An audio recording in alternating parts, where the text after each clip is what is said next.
Party on Monday after posting on social media that her adult children who are covered by the Affordable Care Act will see their premiums double if the issue is not addressed. House Speaker Mike Johnson pushed back yesterday when asked about Greene's remarks regarding the health care issue at the center of the shutdown.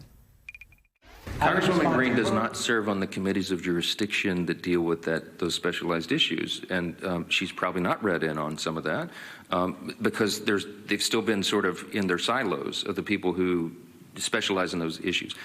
When we get the conference back and when everybody's back together, we'll go through a lot of that. I mean, I've spoken personally to a number of members in the last 3 days, Republicans, from the most conservative member to the more moderate member, with their various ideas on that. There's a lot of work that's been done on that. It's implied as if this has been some sort of ignored issue. It's not that at all.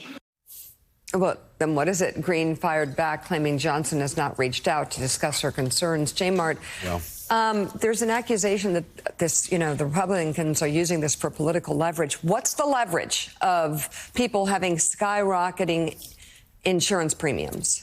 Yeah, look, I don't understand it.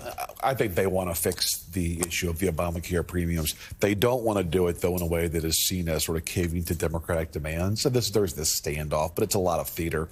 I think when the government does come back, there's going to be some kind of a fix on those premiums, precisely, Mika, for the reasons that you laid out on the screen, because all those states that are the hardest hit are all red America and all have GOP senators.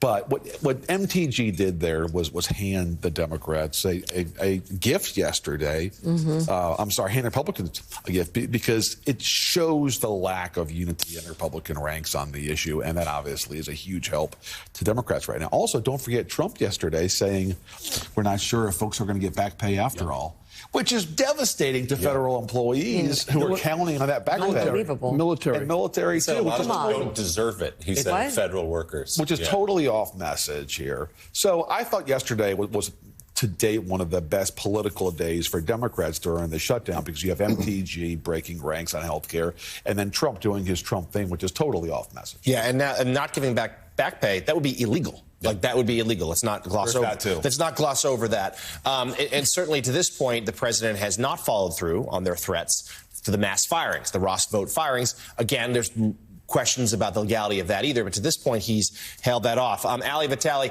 I don't think we should say Marjorie Taylor Greene, welcome to the resistance, but I do think that we are seeing moments here, a few cracks in the Republican facade.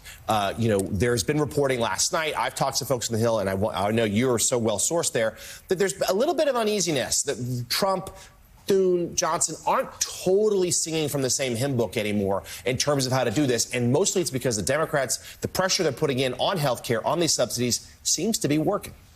Yeah, I do think that it's working, because the way that I see it, as much as votes aren't moving from, yes to no or vice versa, what has moved is this debate over not if health care should be negotiated at this moment, but when. That's the debate that lawmakers are actively having right now. Republicans are saying it's after the shutdown. Democrats are saying it has to be right now. That is moving the Overton window, and that's because Democrats held their leverage on this. When it comes to the Marjorie Taylor Greene of it all, I did have a Democratic staffer joke with me yesterday. What do you mean? We've always loved Marjorie Taylor Greene. I mean, I do think they are feeling a little bit of the political whiplash, but what she's saying tracks with the polling that shows that nearly 7 in 10 Republicans want to see ACA subsidies negotiated here, and that health care is a broader issue of concern that doesn't just tack between the typical party lines. I think that's really important, and it goes back to something that I asked the speaker in my interview, which is something that all of us know so well. I do think that there's a possibility that Donald Trump, in his constant quest to make a deal,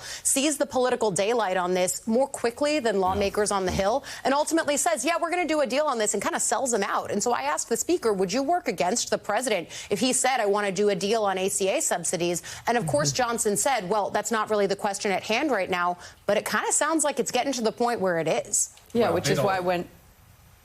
Yeah, I was going to say that this is why the Republican leaders in Congress were so concerned about Trump meeting privately with Democrats, because they knew if Trump was in the room alone with Schumer and Jeffries, he'd sign off on whatever deal that they offered. That's why they desperately wanted Thune and Johnson in the room for adult supervision with Trump. Katty Kay. Sorry.